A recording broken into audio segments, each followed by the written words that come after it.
Hello everyone and welcome back to my channel. इस video में हम रिएक्ट के बारे में सारी चीज़ें कवर करेंगे कि रिएक्ट है क्या, रिएक्ट के एडवांटेजेस क्या है, रिएक्ट के डिसएडवांटेजेस क्या है, उसके क्या ऐसे फीचर्स है जो उसे यूनिक बनाता है। So stay tune for that.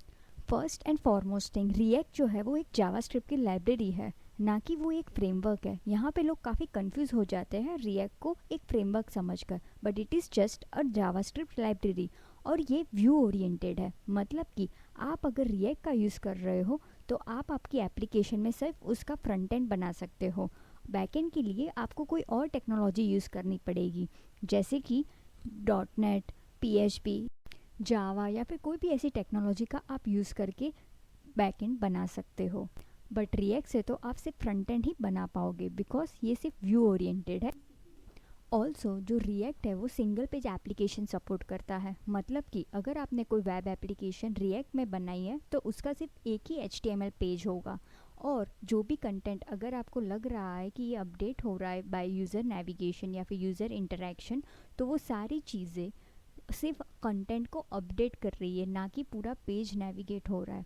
और अगर आप जावास्क्रिप्ट में देखने जाओ तो अगर पेज नेविगेट होता है तो क्या होता है, वो पूरा रीलोड होता है। But in case of react ऐसा नहीं होता। इन केस ऑफ रिएक्ट सिर्फ एक सिंगल HTML पेज होता है, और जो भी यूज़र इंटरेक्शन करता है वेब एप्लीकेशन में, सो टर्न बाय टर्न वही कंटेंट आपको, अपडेटेड कंटेंट आपको मिलेगा। हैंस ये जो पेज की रीलोडिंग है वो नहीं करता। अगर आपको इंटरव्यू में ऐसा पूछे कि व्हाट मेक्स रिएक्ट फास्टर, ये काफ़ी बार सवाल आ सकता है, तो आप क्या कहोगे? फर्स्ट तो ये कि वो सिंगल पेज एप्लीकेशन है, मतलब कि अगर आप एक पेज से दूसरे पेज में नेविगेट हो रहे हो तो वो रीलोड नहीं करता, सिर्फ और सिर्फ कंटेंट अपडेट करता है। अब आपको ये भी पूछ सकते हैं कि ऐसा वो क्यों करता है। उसका रीज़न है कि रिएक्ट जो है वो वर्चुअल डोम पे काम करता है। डोम क्या होता है बेसिकली? डोम डॉक्यूमेंट ऑब्जेक्ट मॉडल, मतलब जो भी आपके पेज के अंदर जो HTML है, ठीक है, वो पूरा एक डॉक्यूमेंट ऑब्जेक्ट ट्री के फॉर्म पे ब्राउज़र के अंदर स्टोर होता है, ठीक है। अगर आप उस डोम के अंदर कोई भी चेंजेस करोगे, डोम को मैनिपुलेट करोगे, तो वेनिला जावास्क्रिप्ट क्या करेगा, पूरा का पूरा पेज रीलोड करेगा। हैंस वेनिला जावास्क्रिप्ट में ये परफॉर्मेंस इश्यू हो रहा था। रिएक्ट ने क्या किया, रिएक्ट अपना खुद का एक वर्चुअल डोम मेंटेन करता है। Virtual DOM basically in memory representation होता है एक्चुअल डोम का। सो बेसिकली वो कॉपी होती है एक्चुअल डोम की। रिएक्ट बेसिकली दो वर्चुअल डोम मेंटेन करता है। एक जो होता है वो आपका करंट वर्चुअल डोम हुआ, और दूसरा हुआ वो प्रीवियस वर्चुअल डोम। अभी रिएक्ट क्या करेगा, ये दोनों वर्चुअल डोम को, ठीक है, वो कंपेयर करेगा, और कंपेयर करने के बाद वो देखेगा कि जो मेरा एक्चुअल डोम है उसके अंदर क्या चेंजेस उसे करने लायक लग रहे हैं। मतलब कि by comparing this to DOM, it actually does only minimal changes on the actual DOM. Hence आप देख सकते हो कि अगर एक्चुअल डोम पे मिनिमल ऑपरेशंस होगा तो आपका परफॉर्मेंस का इश्यू इसने रिजॉल्व कर दिया है। ऑल्सो इंटरव्यू में ये भी पूछते हैं कि what is reconciliation and diffing algorithm. तो अभी मैंने जो आपको एक्सप्लेन किया कि दो पर्टिकुलर वर्चुअल डोम वो मेंटेन करता है, तो उनमें ये जो कंपैरिजन हो रही है, ठीक है, वो अंडर द हुड रिएक्ट एक डिफरेंट एल्गोरिदम परफॉर्म करता है, ठीक है। और जब वो उन दोनों में से सिर्फ मिनिमल चेंजेस एक्चुअल डोम में करता है, तो इस होल प्रोसेस को हम रिकन्सिलेशन पूछते हैं। ये काफ़ी बार इंटरव्यू में पूछा जाता है। नेक्स्ट है, रिएक्ट के अंदर यूनिडायरेक्शनल डेटा फ्लो होता है, मतलब कि डेटा हमेशा पेरेंट से चाइल्ड कंपोनेंट में ही फ्लो होता है, unidirectional, and that is via props. Props basically properties होती है जो आप पेरेंट से चाइल्ड में पास कर सकते हो।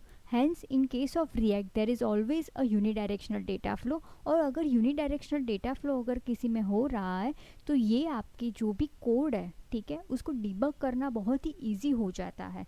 तो ये उसका एक एडवांटेज रहता है, क्योंकि आपको पता रहता है कि अगर आपको कोई बग आया, ठीक है, तो आपको पता रहेगा कि भाई ये उसका पेरेंट कंपोनेंट ये है, तो मे बी यहाँ से कुछ चेंजेस हुआ है, एंड इसीलिए यहाँ पे ये चीज़ नहीं चल रही है। Hence debugging is quite easy in case of unidirectional data flow. Next है कंपोनेंट बेस्ड आर्किटेक्चर। रिएक्ट के अंदर अगर आप एक पेज देख रहे हो, ठीक है, HTML का, तो रिएक्ट ने क्या किया है, वो पूरे पेज को अलग अलग कंपोनेंट्स में, मतलब छोटे छोटे पीसीस में डिवाइड करके उसके अलग अलग छोटे छोटे कंपोनेंट्स बनाए हैं। हैंस अगर आप कोई भी अपडेट करोगे, ठीक है, तो वो सिर्फ वही पर्टिकुलर कंपोनेंट ही अपडेट होगा, ना कि पूरा पेज। हैंस इससे ये जो कंपोनेंट बेस्ड आर्किटेक्चर है उससे जो रेंडरिंग होती है वो काफ़ी एफिशिएंट हो जाती है इन केस ऑफ रिएक्ट।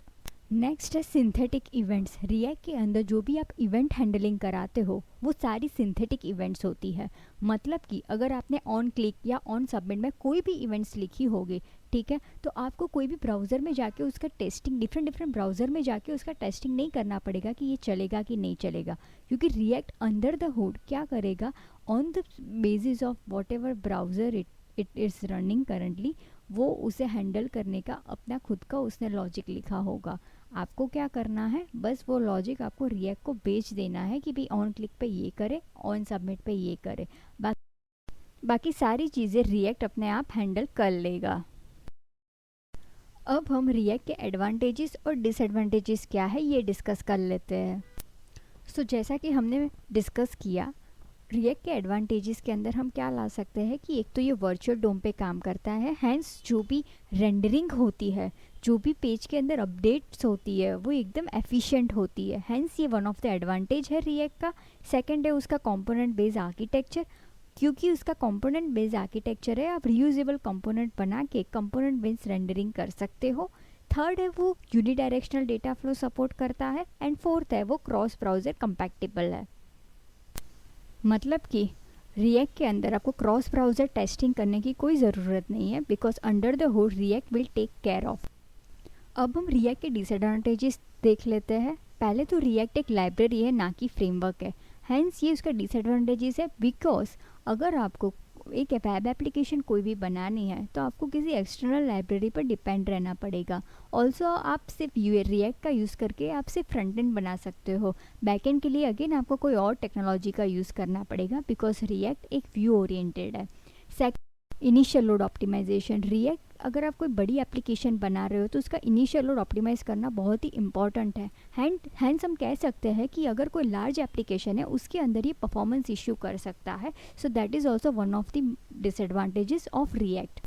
सो ये सारी इंफॉर्मेशन रिएक्ट की थी। I hope you like this video. If you like this video, please hit the like button and do subscribe to my channel for more such content. Also, you can ask me in the comment section below if you have any doubt regarding this video.